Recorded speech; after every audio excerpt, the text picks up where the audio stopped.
Blog Talk Radio.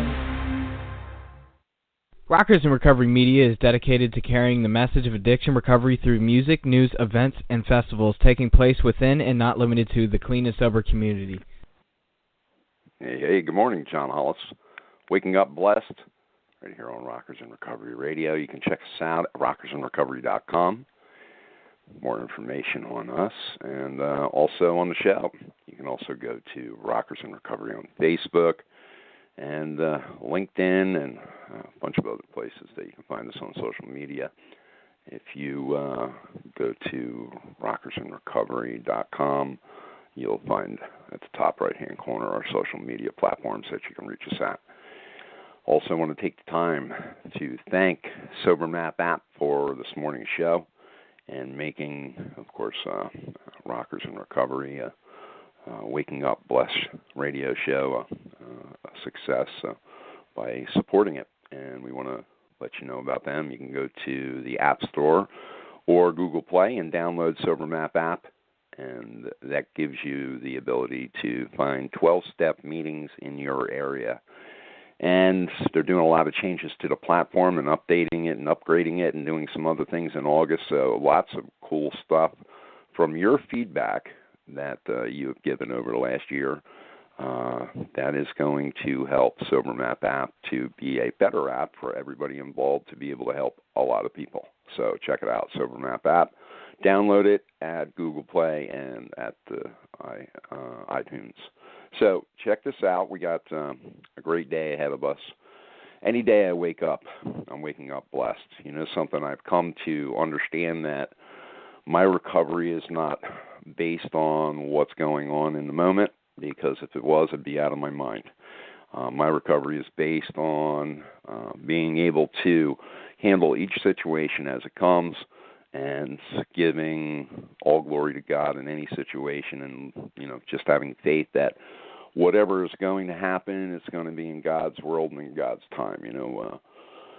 Life is fragile, and all I can tell you is when you're out there, and I can get excited and be mad and have resentments, and I have to of course work on that stuff daily with my recovery, and of course with 12 steps. And those things, if they fester, they get ugly. I can tell you life is short. One of the things that we've been dealing with as a family unit, myself and my family, is, of course, Lori was diagnosed with breast cancer in April 6th. And, of course, we went through the whole lumpectomy a month ago and went to the surgeon yesterday and found out that they didn't get it all. And tomorrow morning she's back into the hospital for a second operation for a second lumpectomy. And something, you got to give it to God. I reached out to friends. I reached out to people I didn't know a lot of, the report that came back. And I reached out to some friends, and they're looking at it, several different people, and, just getting feedback and, letting God be in charge. And, if I don't know something, ask. And, that has been the ability only through my recovery program, because, I was one of those classic know-it-alls. Today, at best, I should be sitting in a corner, and people should be throwing Twinkies at me. I should have one of those leather helmets on, and I shouldn't be anything other than, just a waste product.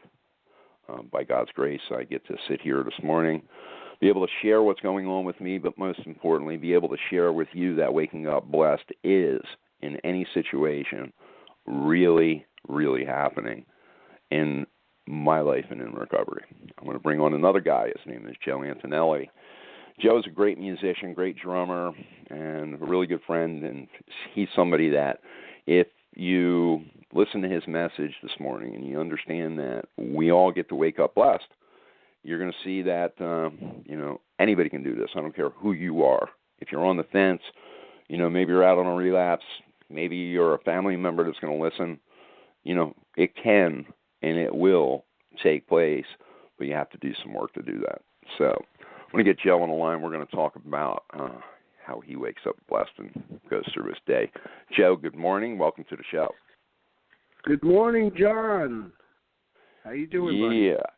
Good, man. Hey, listen, it's relative to, doing everything that you need to do in your recovery to make sure that, that comes first, because without that, nothing else in life is going to be any good.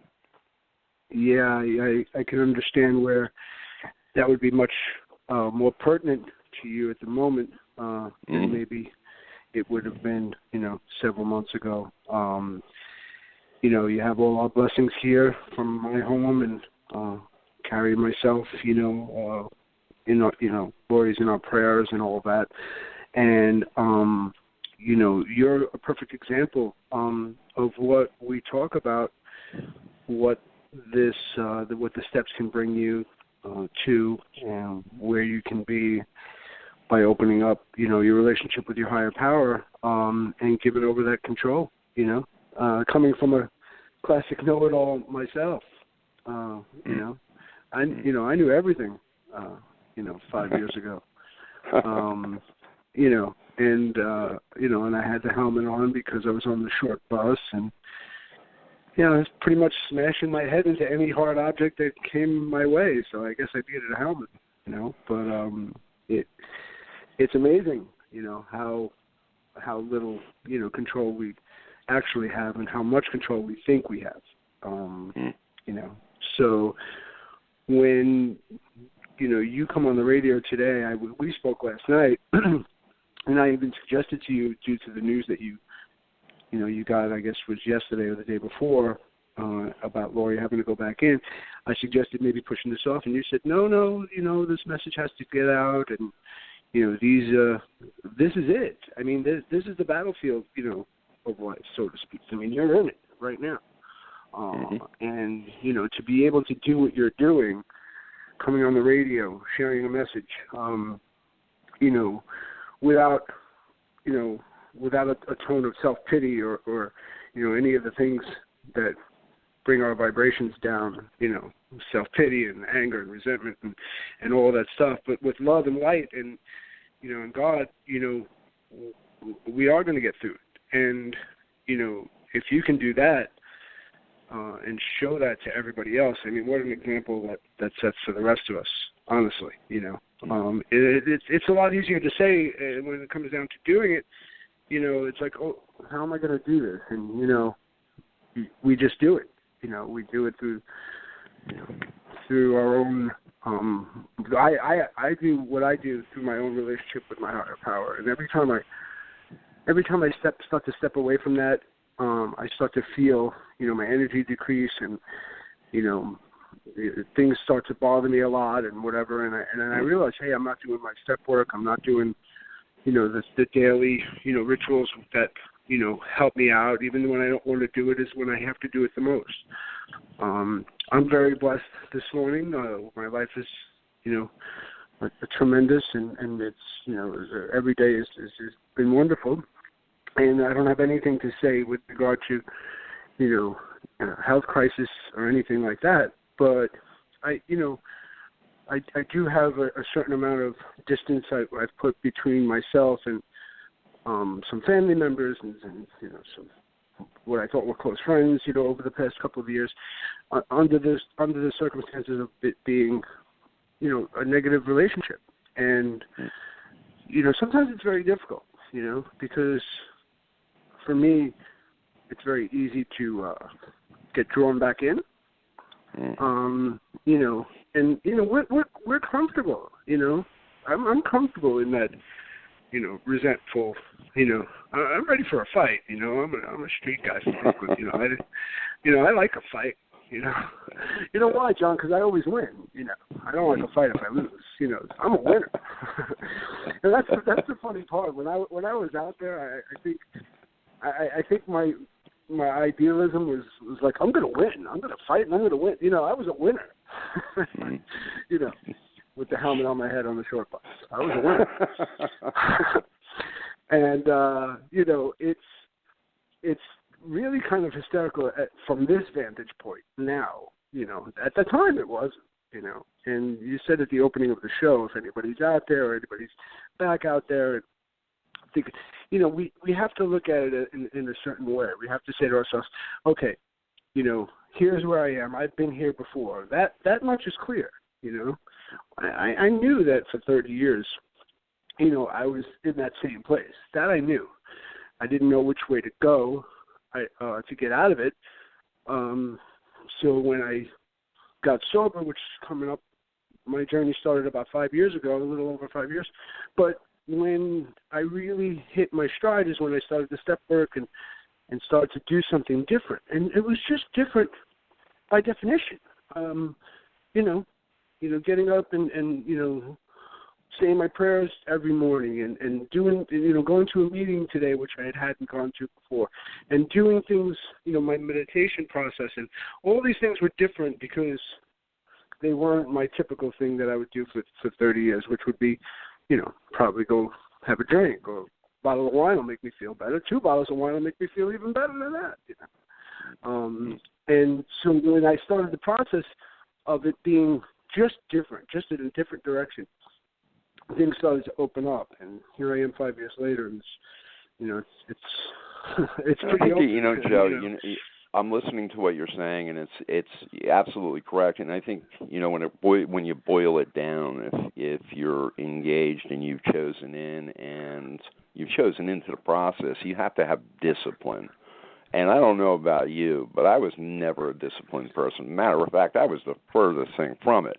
Whatever was on my mind, I did. You know what I mean? There was no discipline about it. You know what I mean? I had no, discipline whatsoever. Do you find that discipline in your life really helped you to get to where you're at today? Well, yes, but to understand, I was disciplined in my undisciplinedness. In other words, where I was took a lot of practice also. Do you understand? For me, to get to where I was took years and years of discipline. You know what I'm saying? Like, I woke up hungover. That didn't stop me. I was disciplined. I was going to drink again. You know what I mean? Like, it was just, that took, you had to get up out of bed to go get that drink. You know what I mean? You had to go do something today. And, I was also full of the whole, reward thing. Oh, I worked hard today. I'll drink today. Hey, look, it's a sunny day. I'll drink today. Hey, man, it's a shitty day. It's raining out. I'll drink today. I fought with my girl. I'll drink today. I had a great night with my girl. I'll drink today. I mean, that takes discipline, man, to keep that consistency. I mean, I have to go cut the lawn today, and it's going to take discipline to get out there. But, the reality of it is that, I drank for 30 years, and I felt very, I guess, satisfied in the sense that, maybe I earned it. I worked hard, or I did something to earn it. And I believe that subconsciously, those things had to be shaken out for me and, replaced with something else. And my spiritual growth is what replaced that. And then the humility, to be humble, before God, is really what kicked it into gear for me. Because, before that, it really, I don't know, I didn't know the difference between being humble and humiliation, I think. And, walking around with a chip on your shoulder and trying, to be angry enough to go out and behave badly, was part of the process. And it's exhausting, man, It's exhausting. It's so now that your show is called Waking Up Blessed, and, it's true, it's really true because, every morning I wake up and I'm not hungover and I'm getting older and, little aches and pains here and there, whatever, but I work those out. But the reality of it is that I have tremendous energy and, I feel great and, my life has expanded tenfold. And even with some relationships that have fallen by the wayside or whatever, sometimes what people that you used to hang out with or maybe some family members or whatever, they kind of have you fit into like a mold maybe that you created yourself, and they don't want they want that old person back, And so now I've learned, I think I've just turned a new corner, and I've started to learn to recognize these things. Somebody told me after 5 years that's what was going to happen, because before that I didn't believe, that was really it. And so I kind of kept those relationships going because, obligations, that kind of thing. And now, I see it because, some people, they just, I don't know, they're just angry and, resentful and hurt, and they just want to hurt back. And, unfortunately, with my history, you try to hurt me, I try to hurt you back, and, it never turns out good. It doesn't, it doesn't. So I have no other choice but to step away. And that growth for me, I think, was the hardest thing to really start to do. But it's very rewarding in the sense that I think that I've definitely helped myself, but I really think that I have no other opportunity to help other people than to show them by example, hey, look, I don't need to. You can say whatever you want about me. I don't need to, come back at you. I'm okay. It's none of my business what you think. That kind of thing. And when people hear that response from a guy like me, they don't know what to do. It's like a new weapon. It's like, oh my God, Joe became a different kind of superhero now. What is this? They don't know what to do. When I'm I heard it said so profoundly years ago was, our people in our lives look at us, if they look at us like a soda machine, when they push our button, they know they're going to get Coke. You know what I mean? So if they know they push our button, they're going to get Orange Crush. You know what I mean? Right. So they know those buttons and they know where they're at. And in a lot of cases, when we start to change, they push Coke and they get Swiss cheese. It really blows their mind. I'm experiencing the mind blowing right now, and everybody's running around with a piece of Swiss cheese, going, "What do I do now? What do I do now?" It's like, they don't know what to do, and then I'll get a call from somebody else who'll push the same button, looking for the Orange Crush, and and they're going to get a marble or whatever, and so exactly. And it's funny because now I'm seeing this, and my button is no smaller. I want to be able to point that out. In other words, anybody that's out there, I don't want you to think, this is a magic trick where, all of a sudden your sensitivities go away. That's not the case. It's just being able to have a bigger bag of tools to handle these things that come down the pipe, so that my button is gigantic. In other words, you can just hit it. It's like, it's like a big flashing light. It looks like the thing on The Price is Right, like that big button on The Price is Right, where you really can't miss it. There's like these neon lights all around it, And so, when they push it now, it takes effort for me to put down that Swiss, to send the Swiss cheese out instead of the Orange Crush. It's like, oh, here, my button is pushed. I'm going to surprise them now. I'm not going to. And then when you're able to do that, you say to yourself, hey, I felt accomplished my whole life and I had a drink. This feeling of accomplishment is a much greater thing because, A, it's better for me, and B, it's really better for them. So, either they're going to have to come up, with the idea that they're walking around with Swiss cheese instead of the Orange Crush, which is not what they wanted, and maybe they'll realize, hey, there was a problem here, or go find another vending machine. I mean, I like that. So, hopefully they don't look for another vending machine, and hopefully they, realize, hey, look, there's a dynamic here, and, people all around the world are going to react a certain way to how you push their buttons. And, if you do it with love and support, it's a much better world, out there. And ultimately, I think that, this program and, what we do as far as, daily keeping, my own personal inventory is huge. Whereas, I'd probably be the first one to take somebody else's inventory as opposed to keeping my own and all of those kinds of cliches. So, I'm not asking anybody to do anything, not that they don't feel that is going to be good for them. But when people said to do this, for me to do these things, automatically it made sense to me. I said to myself, that sounds good. In other words, taking my own inventory. Now, when you actually have to do it, you know, in the fourth step and fifth, you know, it becomes. It was a really, really difficult thing. But the same way of putting down a boulder is difficult. In other words, you've been carrying this boulder, you know, for 30 years, and you know, when you go to put it down, right before you put it down, it's at its heaviest. I don't know if you can understand the analogy, but you know, Absolutely. right before you let it down, and then when you let it down, it's like you know, and you realize it was so heavy. And that's how it felt for me. And you know, a drink or a drug never gave me that feeling, never.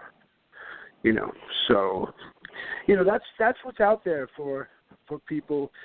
You know, if they're willing. that literally that much of a relief is out there.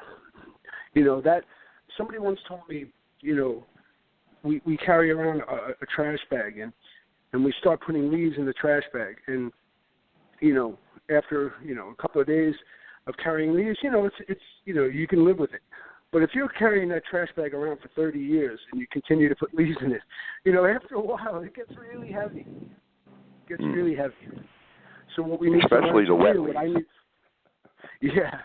Yeah, exactly. You know, what I needed to learn to do was to, you know, with the daily inventory, the prayer work, the step work, the meditation, you know, the interactions, daily interactions, what I needed to do was to be able to clean up the leaves as I go, let them go as I go, you know. But that initial putting down of the big giant bag of leaves or the big boulder, you know, that came in my fourth and fifth step, and I mean, it's just miraculous. It really is. It's just miraculous. Nothing short. And you know what you're going through right now is a pretty big bag of leaves, man. You know, it's a pretty big bag of leaves. So, you know, that's the metaphor. I mean, that's what I'm talking about. To be able to put that down without having to swing it at somebody, you know, is the difference. You know, and you know, to be there for Lori and to be there for your loved ones, you know, how much better are you going to be without that bag of leaves? You know what I mean? You know, you're going to be able to carry, you know, something else for her without having that big bag of leaves attached to you. Does that make sense?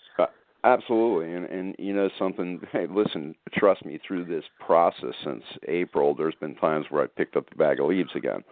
Or I've let fear get in the way. I mean, here, listen, you know something, when you're dealing with something like this and fear hits you, and you know, what is the derivative of fear? Well, the next thing is anxiety, and you know, if I don't understand, like, you know, I have that like warning bell that goes ding ding in my head that says, wait a minute, man, you're in total fear. Or I don't have somebody in my life, you know, like you were saying, in fellowship, or through spot check inventories, or through, you know, daily inventories, to understand that, hey, holy shit, you know, something I was acting like this, and now that gave me, you know, A gave me C, and I realized all of that stuff by going through the steps at the very beginning that, you know, hey, listen, I'm riddled with fear right now. How do we replace the fear? We go to faith and we, you know, ask God for help. We go to a meeting. We do the things that we need to do. And if we can't make a meeting, because there's certain times I can't make a meeting while we're going through this stuff. You know, I'm going to be at the hospital for 9 hours tomorrow. You know, the bottom line is, and I'm not going to be able to make a meeting. I can't just say, hey, listen, I'm going to go to a meeting. I'm going to stay there. But here's the good news. With technology, I can catch a meeting online. I can call somebody like yourself. There's other things that I can do to plug back in so I don't have to be riddled with fear for the day. Yeah. And pray. People don't realize people don't realize that hate is not the opposite of love. Fear is the opposite of love, because hate comes from fear. And, you know, for me, to recognize the fear initially doesn't mean I'm able to handle it right away, you know. I mean, you know, but you know, it'll get handled within the next, you know, 10 or 15 minutes. But I mean, that fear comes through me, and I automatically recognize it, and that's another thing, you know, my sobriety brings me.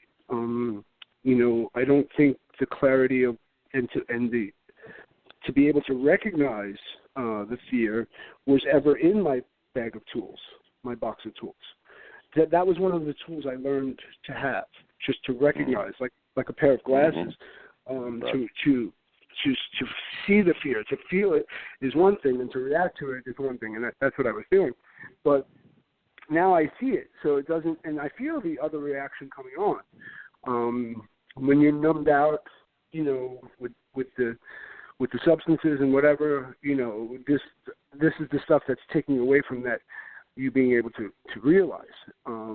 So, you know, that's another one of the joys that a clear mind kind of starts to bring you, where, you know, it takes a little while, but once you start to recognize it, it's just like anything else. I mean, you know, hey, it's raining out. You have to recognize that it's raining before you go grab the umbrella. And, you know, a lot of people are in pain. And, you know, I believe, my truest belief is that, you know, God gave us the pain because it's a gift. If you stepped on a nail today and you didn't have pain, or you didn't have the blood and the pain, you wouldn't know that you stepped on the nail, right? And then you'd walk around and it would get infected, it would get in your blood, and then you'd be dead. So if you think about it, the pain is just saying to you, hey, look, there's something wrong. And what I would do is, you know, drink it away, or, you know, I mean, you know, any number of ego-boosting, you know, behaviors that I would do, you know, to make the pain go away. And the list is endless, and the pain never really went away. All I ended up being was exhausted and dead broke. And really more pissed off. It was still there anyway. Huh? And more pissed off. Yeah. You know, at the end of that cycle, you're extremely angry and depressed and all of that stuff, and it never worked. Ever worked. It doesn't work, and yet we continue to do it again. Here's a better analogy. This is the best one. So you go out and you start your car, okay, and your car doesn't start, okay. Your car doesn't start. So the most common thing would be, okay, it's the battery, right? And so you change the battery in the car, and you go to start it again, and the car still doesn't start.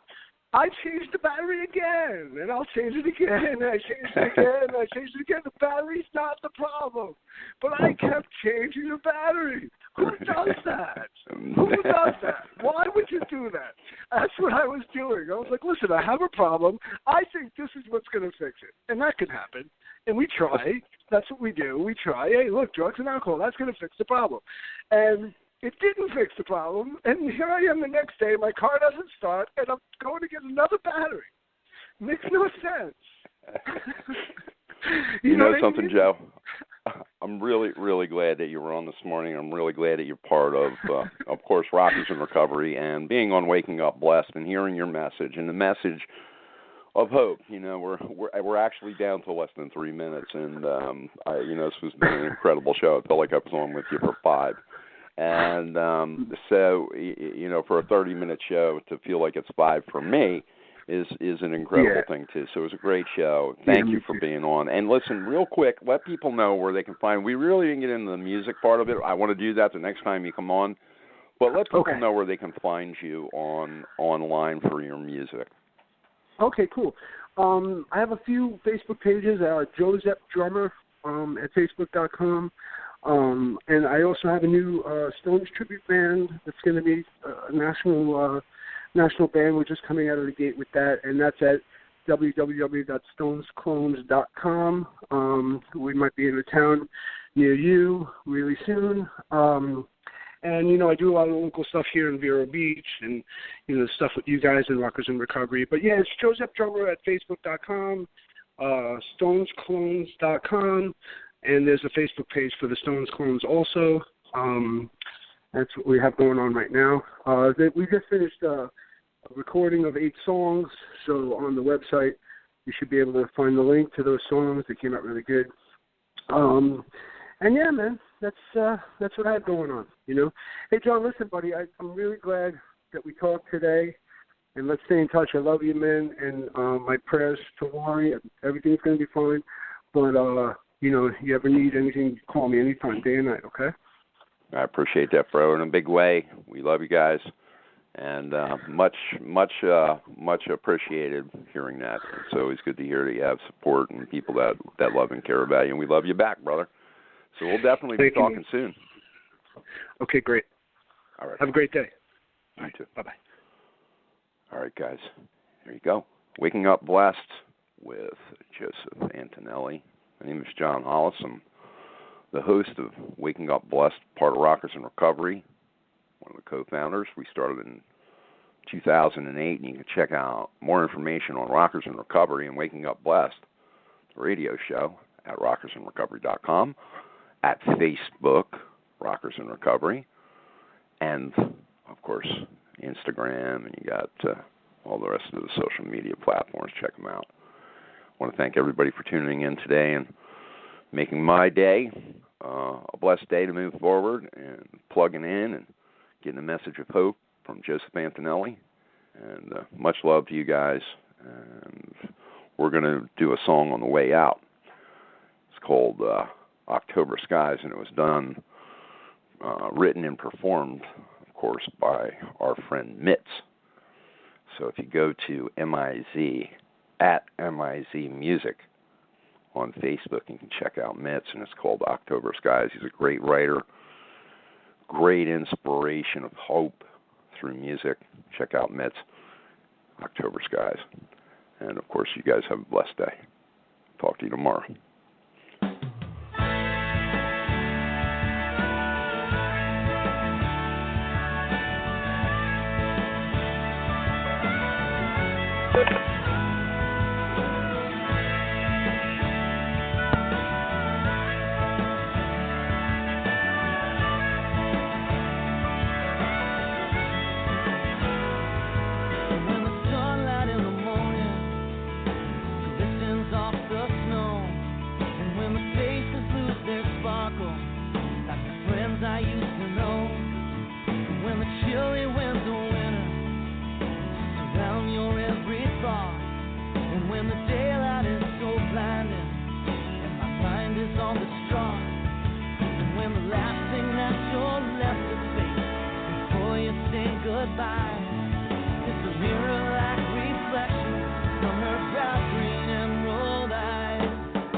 Man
crawling back to you, babe.